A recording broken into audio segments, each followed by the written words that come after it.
की राखेमधनं फिनिक्स पक्षी उभारी घेतो. आमच्या बीडमध्ये राखेतनं गुंड तयार होतात. आज त्या बीडला जे झालं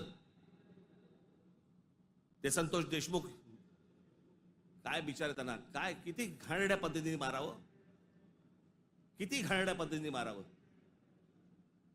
बरं, तुमच्या अंगामध्ये नसामध्ये जर एवढी क्रूरता भरलेली असेल ना, मी दाखवीन जागा, तिथे जा.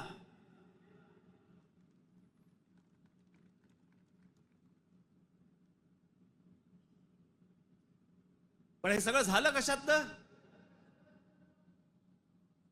त्या विंडमिल, तिकडची ऍश, तो तिकडचा जो काय प्रकल्प, त्याच्यातनं निर्माण होणारी जी काही ती राख आहे. म्हणजे मी आजपर्यंत ऐकलं होतं की राखेमधनं फिनिक्स पक्षी उभारी घेतो. आमच्या बीडमध्ये राखेतनं गुंड तयार होतात.